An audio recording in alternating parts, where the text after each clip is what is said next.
Há um tesouro submerso na costa brasileira. A descoberta do pré-sal, ela é considerada um dos grandes acontecimentos na indústria mundial do petróleo. Que sejam 100 bilhões de barris, nós estamos falando de ter praticamente um Iraque no nosso litoral. Mas extrair essa riqueza das profundezas é um desafio para poucos. Um mergulho no desconhecido. Com grandes riscos, riscos imensos. Um desafio no limite do conhecimento humano. A viagem do homem para descobrir e produzir petróleo no fundo do mar é uma viagem que guarda semelhança com a viagem do homem para explorar o universo. A conquista dessa nova fronteira também traz uma grande ameaça. Não existem atividades imunes a acidentes. Se aconteceu no Golfo do México, pode acontecer em qualquer lugar do mundo. Com tantos riscos, vale a pena explorar essa nova fronteira? Você tem que desafiar aquilo que já existe de forma a construir o novo. E a expressão mágica é por que não?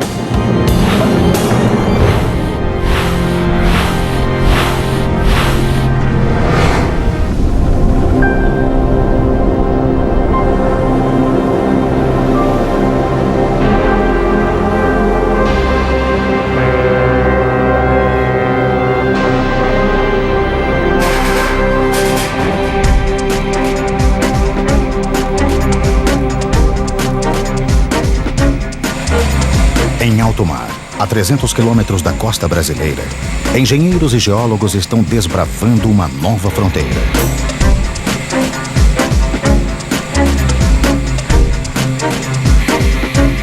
Aqui, a quase 7 mil metros de profundidade, está a maior reserva de petróleo encontrada no planeta nos últimos 10 anos. Uma enorme área com 800 quilômetros de extensão e 200 de largura, que ficou conhecida como Província do Pré-Sal.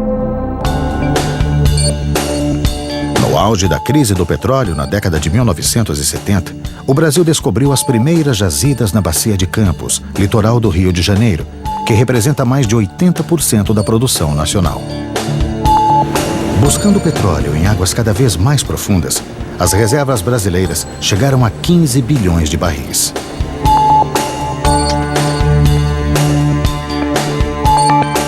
Mas na virada do século, ficou claro que para manter o volume dessas reservas, seria preciso descobrir novos campos. Então esse era o cenário que nós tínhamos naquele momento, tá? De buscar exatamente grandes reservas, com grandes riscos imensos.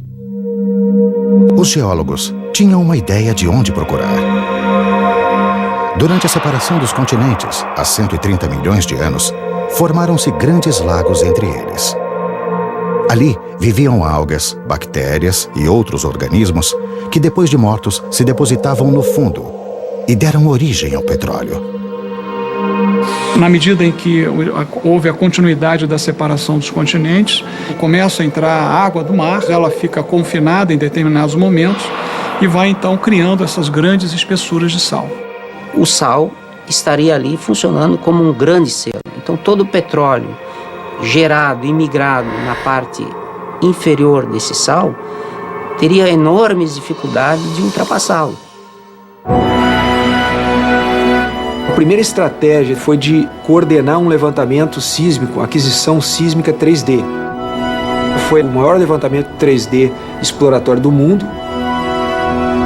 Um navio que vai passando na superfície do mar e emitindo ondas, e essas ondas vão até o subsolo e são refletidas para a superfície e captadas por sensores na superfície. Seria comparável a um ultrassom do subsolo. As imagens mostraram sinais de que abaixo da camada de sal poderia realmente haver reservatórios de petróleo. A partir daí, desse modelo e do dado sísmico, o que falta é descer a broca e constatar que, de fato, aquele modelo e lastreado pelo entendimento sísmico, pela interpretação sísmica, se configura numa realidade, né? Em dezembro de 2004, uma sonda de perfuração foi enviada para a região. O ponto indicado pelos geólogos para perfurar o primeiro poço foi chamado de Paraty. A expectativa era imensa, né? 2, 3 poços secos poderiam colocar essa ideia por mais 10 anos aí na prateleira. Uma broca é levada até o fundo do mar por uma coluna formada por segmentos de 30 metros cada, conectados um a um.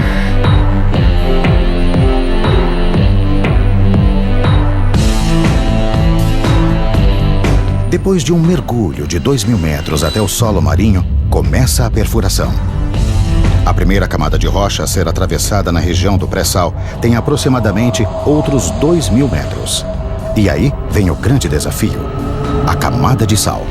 Existe sempre uma rivalidade, né, entre o sal e a perfuração.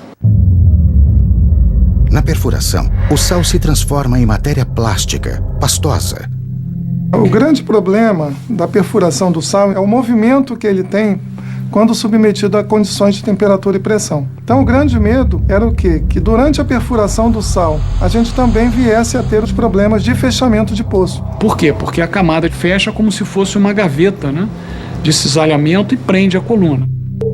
Se tudo der certo, passadas as camadas de rocha e sal, a sonda deve encontrar o reservatório de petróleo.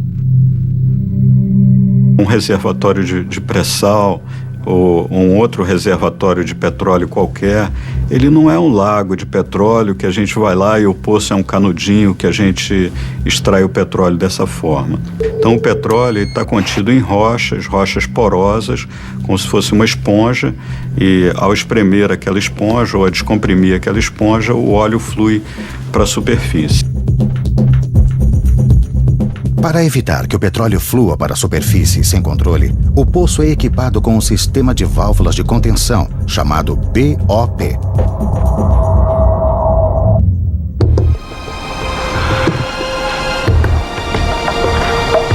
Durante 15 meses, a sonda perfurou o poço de Paraty até uma profundidade de 7.600 metros. Era um mergulho no desconhecido. O mergulho custou bem mais do que o previsto, 240 milhões de dólares. Na época, o poço mais caro da história mundial. Felizmente, nós só ficamos sabendo disso no final, senão talvez tivéssemos dificuldade de aprovação. E pior, contrariando todas as expectativas, no fundo do poço havia muito gás, mas quase nada de petróleo. Mesmo assim, Paraty é visto como um fracasso que deu certo. Então foi uma descoberta muito importante porque ela comprovou basicamente a existência de um sistema petrolífero ativo. Isso nos incentivou ao passo seguinte, que foi a perfuração do poço pioneiro de Tupi. Tupi seria a prova de fogo de todo o projeto. Tupi foi algo fantástico, porque Tupi a gente ia atravessar uma camada de mais de 2.000 metros de sal. Isso até então a Petrobras nunca tinha perfurado uma situação dessa. Então nós nos preparamos realmente como se fôssemos preparar para uma guerra. A perfuração de Tupi começou em março de 2006.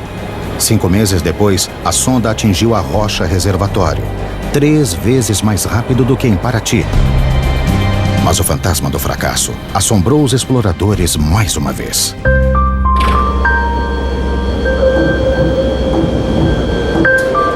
O colega Gilberto me telefonou e ele falou: olha, nós já estamos na água e não tem petróleo.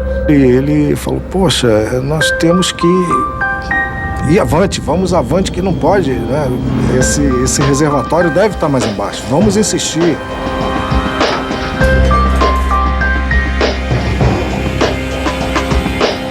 Era impossível acreditar naquilo que me havia sido dito, né? Então, naquele momento ali, a gente fica, poxa, e tal, e agora o que a gente faz, né? Não, vamos adquirir mais dados, vamos fazer teste, vamos ver o que fluido que faz.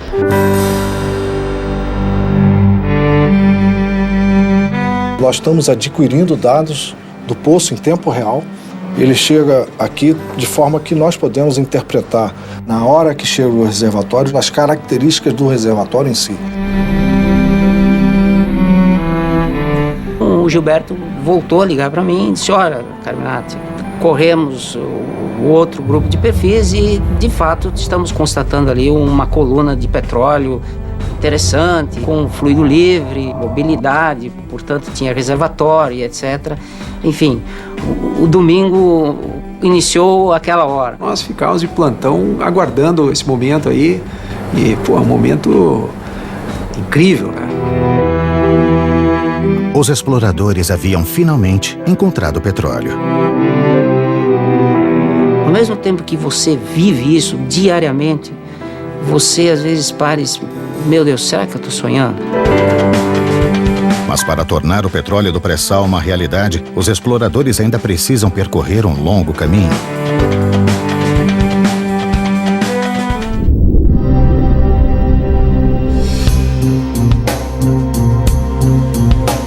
A descoberta de petróleo na camada de pré-sal do Campo de Tupi foi apenas o primeiro passo na exploração dessa nova fronteira na costa do Brasil. A próxima etapa: confirmar o potencial do reservatório. A sonda de perfuração é substituída por uma unidade flutuante de produção e armazenamento de petróleo, conhecida como FPSO. Essa unidade especificamente foi projetada para fazer esse tipo de trabalho. Chegar primeiro na área, começar a produzir o poço, conhecer tudo sobre ele. Daqui eu estou vendo tudo, é como se eu estivesse lá. Essa sala, podemos dizer que é o coração da produção de petróleo desse navio aqui. A tripulação monitora dados como temperatura, pressão e vazão do poço através dos sensores de um conjunto de válvulas chamado Árvore de Natal, instalado no fundo do mar.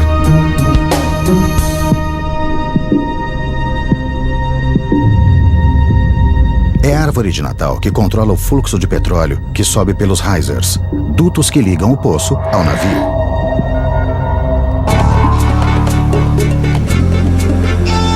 Esta ainda é uma etapa de teste. Durante 18 meses, este FPSO irá monitorar a produção do poço de Tupi. O objetivo é determinar a quantidade e a qualidade do óleo a ser explorado. É o chamado teste de longa duração, ou TLD. Eu preciso saber se as descobertas que estão sendo feitas, elas têm um porte ou um tamanho que justifique um desenvolvimento em uma área tão complexa geograficamente. Os dados que nós temos obtido até o momento mostram uma vazão estável, então é um poço capaz de produzir uma vazão alta e que tem um potencial superior a 20 mil barris. Isso nos dá segurança para ir em frente. Com esses dados de produção diária, a realidade superou o melhor dos sonhos dos exploradores. O Campo de Tupi é gigante, com volume estimado de 5 a 8 bilhões de barris. São raríssimos os campos gigantes descobertos no mundo. E melhor, o petróleo contido ali é de alta qualidade. Ele tem uma característica de óleo entre leve e intermediário, em termos de qualidade de petróleo. Quanto mais leve, melhor. E além disso, o petróleo de Tupi tem muito gás em solução. Separado do petróleo, esse gás terá lugar certo no mercado brasileiro, que ainda depende das importações de gás da Bolívia.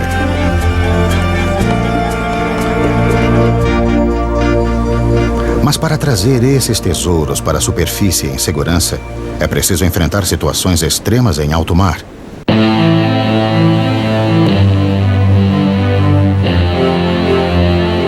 O ambiente marinho é um ambiente hostil, não só pela alta pressão, como pela baixa temperatura e a dificuldade de visibilidade.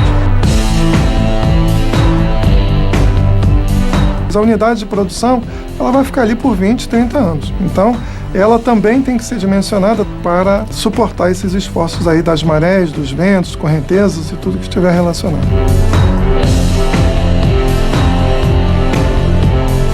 Por isso é preciso, antes, simular todos esses desafios. campo de provas são os laboratórios da maior rede de pesquisas e simulação da América Latina. Alguns deles estão na Universidade Federal do Rio de Janeiro. Esse laboratório é o Laboratório de Tecnologia Submarina da COP. Ele simula equipamentos, dutos submarinos e comportamento de estruturas em grandes profundidades. No mar, quanto mais fundo, maior a pressão. Por isso, ela é considerada o inimigo número 1 dos equipamentos submarinos. É como se nós tivéssemos um elefante adulto com todo o seu peso sobre uma formiga pequena. Na exploração em águas tão profundas, os equipamentos são as formigas. E o elefante é a pressão atmosférica. Nós fazemos muitos testes para ver, por exemplo, qual é a pressão que um duto pode resistir. E nós vemos essas condições extremas, como se nós tivéssemos uma pasta, um tubo de pasta de dente no trilho de um trem e esse trem passando em cima. Qualquer falha nesses equipamentos pode acarretar parada de produção, intervenção, custos muito altos. E ainda pior, uma falha pode causar um desastre ambiental. A falha desses equipamentos implica intervenções complexas. O homem não consegue trabalhar em profundidades além de 500 metros. Você tem que, através de um robô, identificar o tipo de falha e depois planejar a intervenção.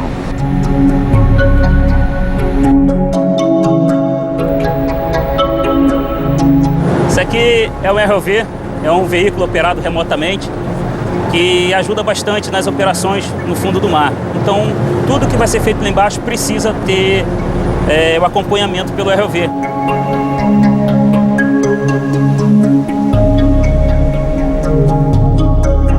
O ROV é fundamental para os monitoramentos de segurança durante o tempo de produção do poço.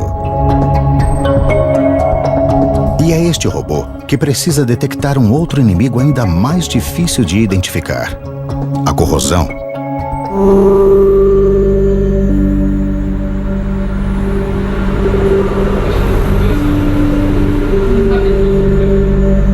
O seu sistema aparentemente não está se corroendo muito, mas localmente ele está furando, né? Ou está aparecendo uma fissura, uma pringa, e ali vai aparecer e vai explodir. E o petróleo do pré-sal tem uma característica que potencializa a corrosão: uma grande quantidade de gás carbônico, o CO2.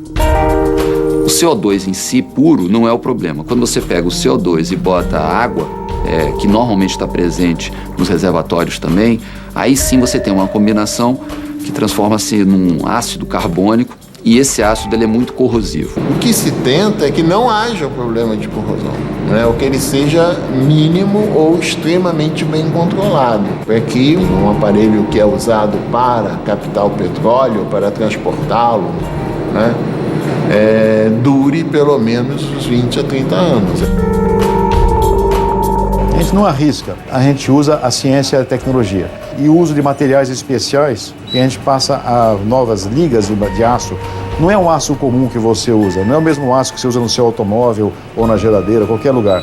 É um aço especial, que tem muita tecnologia nele, para poder resistir à corrosão, à agressividade do ambiente e às pressões que a gente trabalha, né? Outro desafio para os pesquisadores é a diferença de temperatura a que são submetidos os dutos. A 5.000 metros de profundidade na crosta terrestre, o petróleo está a 150 graus Celsius. À medida que você sai do poço com uma determinada temperatura alta, você, quando entra na fase de águas mais frias, no entorno desse duto, a tendência é esse fluido interno ir resfriando e pode formar parafina ou hidratos, bloqueando a linha.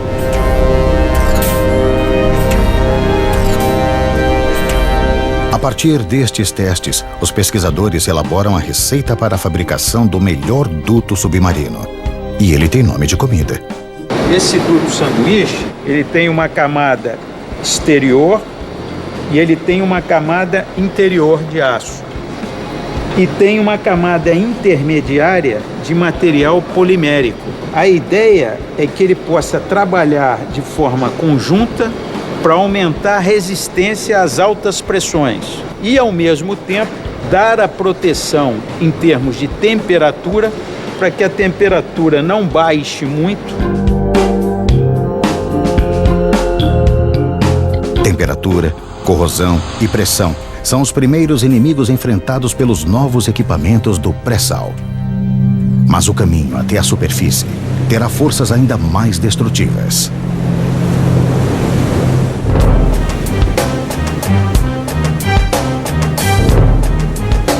Em alto mar, navios e plataformas conectados a poços de petróleo são castigados incessantemente por ondas, ventos e correnteza.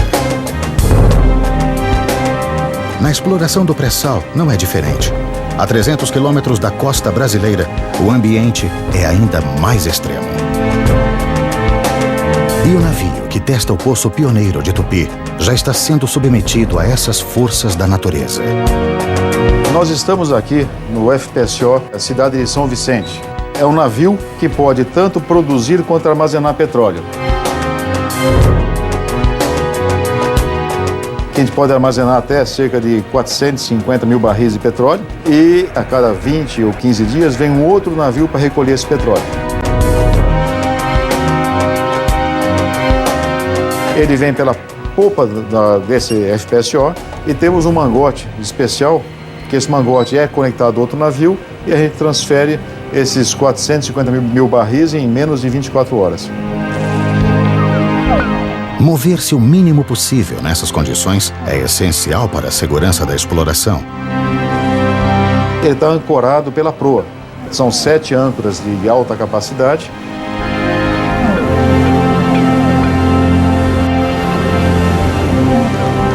Essa tecnologia de ancoragem em águas profundas e ultraprofundas foi desenvolvida e patenteada por engenheiros brasileiros. O sistema usa barcos de apoio para lançar âncoras no formato de torpedo ao fundo do mar.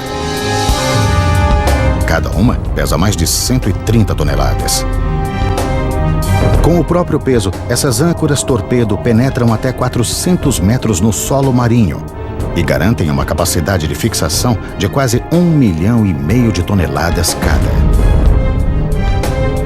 Locais como o pré-sal são de águas muito profundas, ultra profundas, que chegam até quase 3 mil metros. Então não tem como colocar uma estrutura fixa no fundo do mar.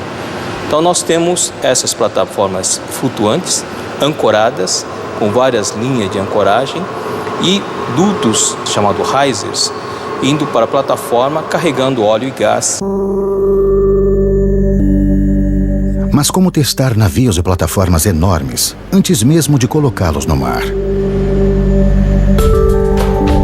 Nós não podemos construir uma plataforma em escala real e colocar para testar. Não é como carro, que tem um protótipo menor que possa testar em loco. Então, nós fazemos um modelo em escala reduzida e testamos no tanque. No tanque de provas numérico da Universidade de São Paulo, os pesquisadores reproduzem os cenários mais extremos e até ondas improváveis.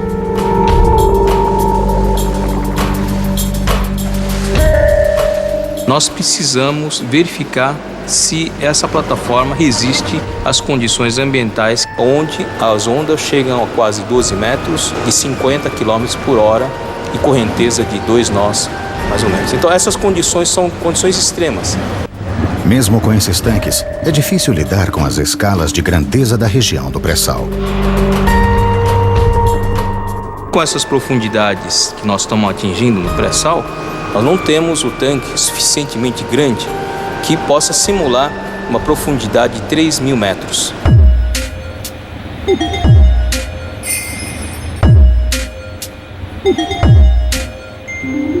No tanque de provas, os pesquisadores geram dados sobre ondas, correntes marinhas e, em alguns casos, até ventos. As esferas flutuantes funcionam como pontos de referência para os sensores instalados em volta do tanque. Esses dados alimentam supercomputadores que criam simulações em que pesquisadores experimentam as condições mais adversas do pré-sal.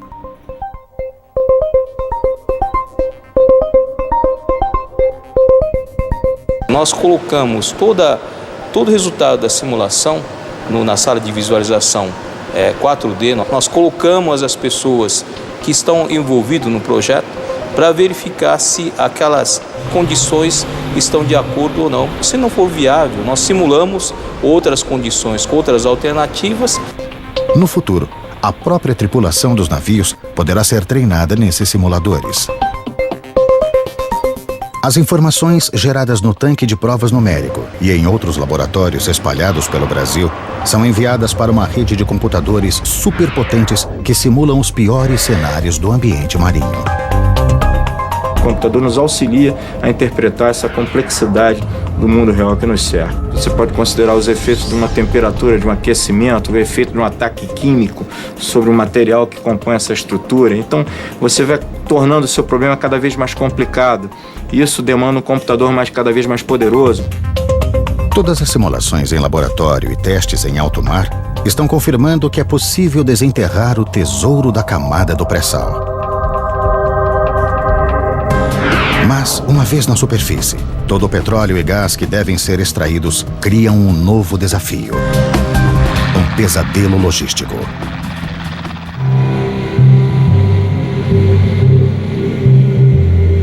A missão do FPSO Cidade de São Vicente chega ao fim.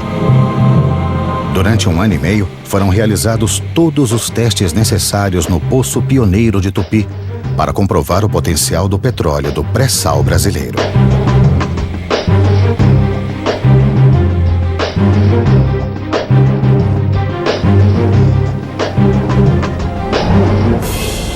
No lugar do Cidade de São Vicente, entra em operação um FPSO maior, o Cidade de Angra dos Reis, com capacidade para produzir 100 mil barris de petróleo e 35 milhões de metros cúbicos de gás por dia.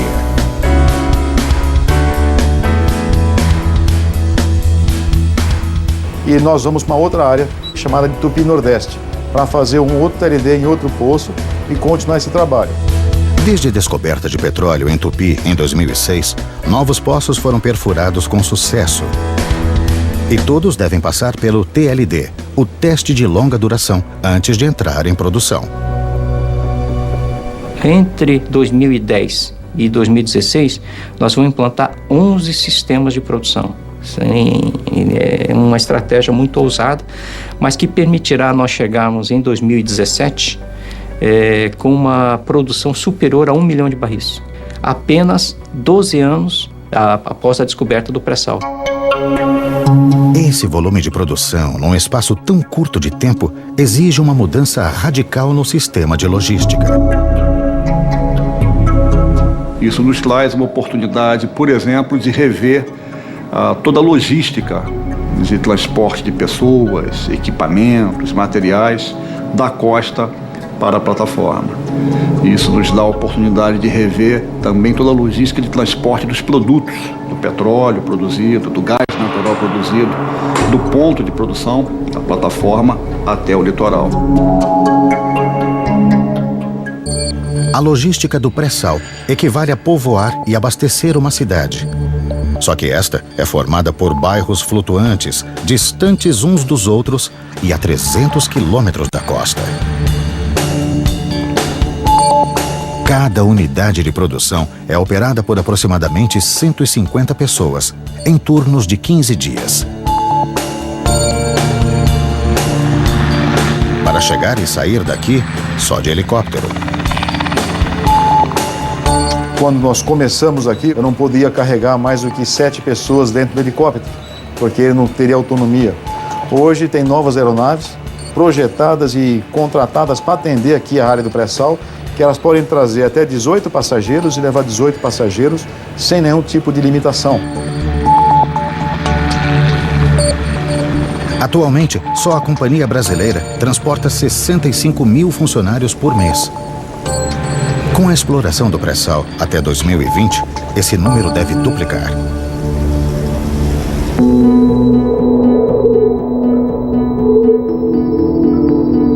Dirigíveis já são utilizados em algumas situações militares para transporte de grande número de pessoas, em situações complexas.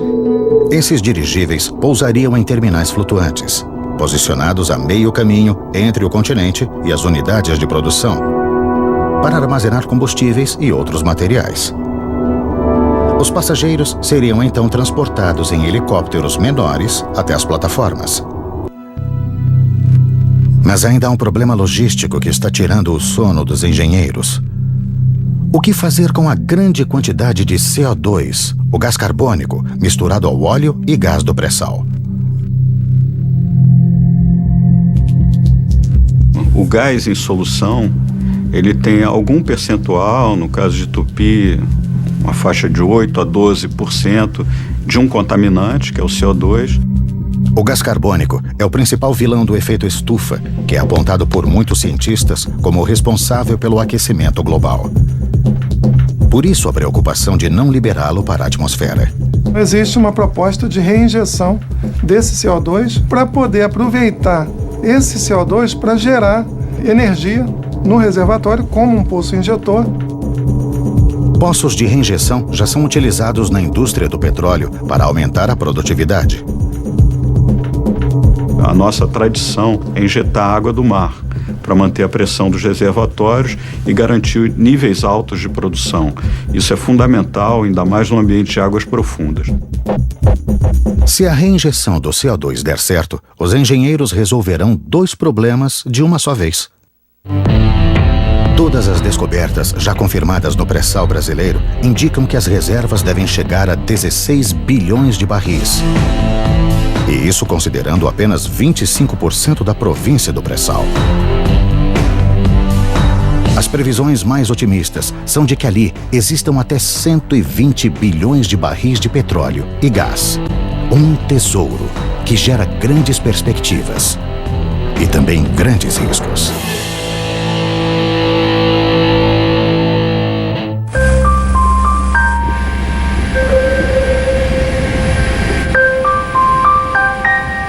No dia 20 de abril de 2010, a sonda Deepwater Horizon, da companhia British Petroleum, que perfurava um poço no Golfo do México, explodiu, matando 11 pessoas e ferindo 17. Iniciou-se uma ignição e incêndio.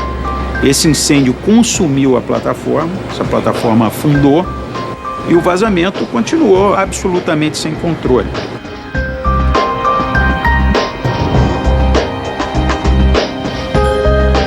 Começava ali o maior desastre ambiental da indústria do petróleo.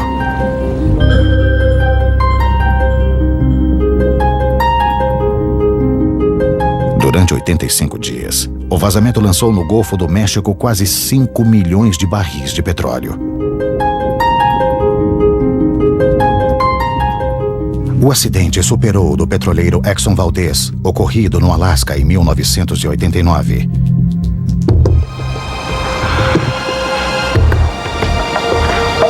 Que naquela época você estava em uma região relativamente inóspita, você não tinha internet, não tinha imagem instantânea, quer dizer, e mesmo assim o impacto foi daquela dimensão. Até hoje, 20 anos depois, se fala daquele acidente. Esse foi muito maior, perto de zonas de manguezais na costa americana, com uma presença muito maior das pessoas, com uma visibilidade maior. Cerca de 100 milhões de pessoas foram atingidas pela tragédia em 12 estados americanos e na costa mexicana. Centenas de espécies marinhas foram prejudicadas. O desastre no Golfo do México serve de alerta para os riscos da exploração do pré-sal na costa brasileira. O que eu vejo de grave nessa história do pré-sal, em termos de um possível acidente, é, em primeiro lugar, comparado com o Golfo do México, a profundidade. O poço perfurado pela Deepwater Horizon tinha quase 5.500 metros de profundidade. No pré-sal brasileiro, a maioria dos poços tem mais de 7.000 metros. E por fim, e que é uma coisa extremamente importante, é a distância da costa. Ou seja, a capacidade de mobilização de pessoas, de equipamentos, de contenção, ela é muito mais limitada do que existia na costa, no caso do Golfo do México. No Golfo do México, a Deepwater Horizon estava a 66 quilômetros dos portos mais próximos. Na costa brasileira, os portos de onde sairia o socorro estão a pelo menos 300 quilômetros das áreas de exploração, quase 5 vezes mais distantes. Em outubro de 2010, investigadores americanos identificaram falhas humanas na gestão da empresa inglesa, principalmente quanto ao aspecto de segurança. São vários equipamentos e procedimentos e falhas humanas que se misturam num grande acidente. Era uma plataforma que já vinha sendo objeto de diversas reclamações quanto à tecnologia, quanto à segurança, quanto à própria segurança do trabalho. E o equipamento decisivo nessa prevenção é o equipamento chamado Blowout Preventer, BOP. Ele é responsável por fechar o poço. Esse equipamento falhou. Por mais sofisticados que sejam os sistemas de segurança e por maiores que sejam os cuidados, não existem atividades imunes a acidentes. Mas as causas dessa tragédia são ainda mais complexas. No governo Bush houve um relaxamento absoluto quanto a utilização e aplicação de normas. O capital privado ele precisa ter regras e essas regras têm que ser obedecidas, elas têm que ser fiscalizadas e se não forem obedecidas, têm que ser severamente punidas. Isso não estava acontecendo. No Brasil, a responsável por fiscalizar o setor é a ANP, Agência Nacional do Petróleo. A ANP, que é o órgão regulador, tem uma estrutura de fiscalização muito mais efetiva, estrita e bem estabelecida, que pode levar a uma probabilidade menor de que haja um acidente, mas que, de qualquer maneira, não são infalíveis.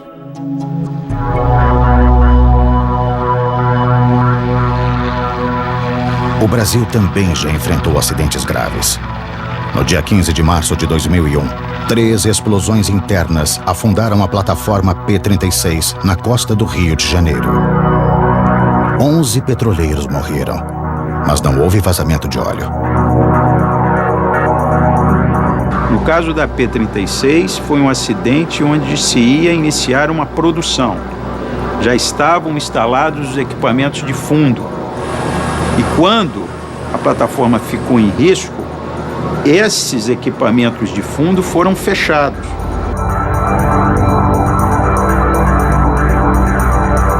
Além da ameaça ambiental, o pré-sal traz também outros riscos. Porque o nosso sucesso pode incomodar as outras grandes potências. Nós estamos falando de ter praticamente um Iraque no nosso litoral. Para ter mais controle sobre o pré-sal, o governo brasileiro quer aumentar a largura de suas águas territoriais. Esse pré-sal brasileiro ele está no limite da zona de exploração econômica da plataforma brasileira. São 200 milhas e esse pré-sal está mais ou menos a 300 quilômetros, quer dizer, nós estamos muito próximos do limite. Porque o Brasil solicitou, por exemplo, a expansão da sua zona econômica exclusiva dentro da área da plataforma continental, que pelas regras da ONU, podem ser até 350 milhas. Nós solicitamos isso para a ONU, para o Comitê de Limites Marítimos da ONU, e, se tudo correr bem, esse território será nosso. Mas quanto maior a largura das águas territoriais brasileiras, maiores são as ameaças. No mínimo, o Brasil vai ter que repensar a sua estratégia de defesa naval. Então, de uma forma ou de outra, a gente tem que estar preparado para defender nossas reservas. Com tantos riscos ambientais e políticos, vale a pena gastar bilhões de dólares na exploração de uma fonte de energia não renovável e altamente poluente?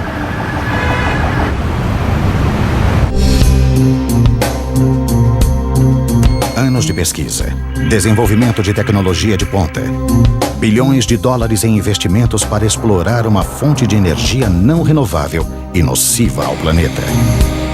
O desafio do pré-sal é motivo de orgulho e muitas dúvidas. O petróleo tem seus dias contados. Nós não vamos dizer dias, vamos falar em anos, décadas, mas não muitas décadas. Como habitante desse planeta, como quem tem filhos e terei netos, o ideal é que a era do petróleo termine mais rápido possível. Mas o mundo está pronto para abandonar o petróleo e deixar o planeta mais limpo?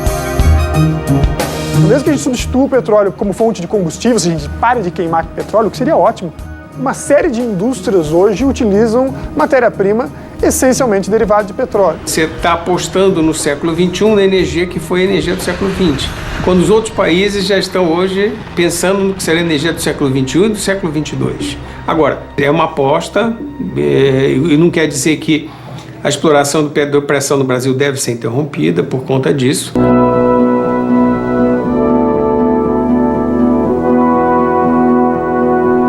De 2010 a 2020, está previsto a duplicação da produção diária da Petrobras, de 2 milhões para mais de 4 milhões de barris por dia.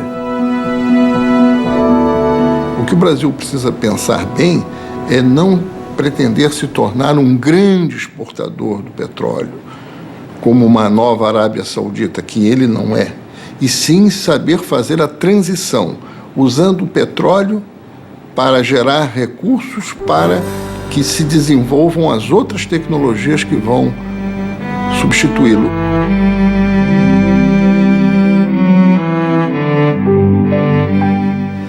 O que mais tem me impressionado é exatamente o efeito multiplicador que a exploração tem.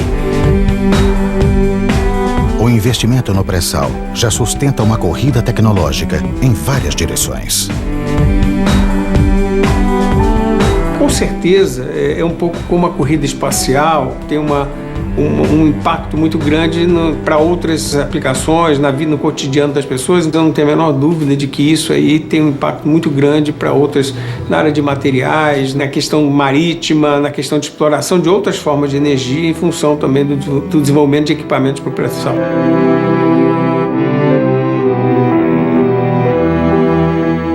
O pré-sal representa o petróleo que o Brasil usará nos próximos 30, 35, 40 anos.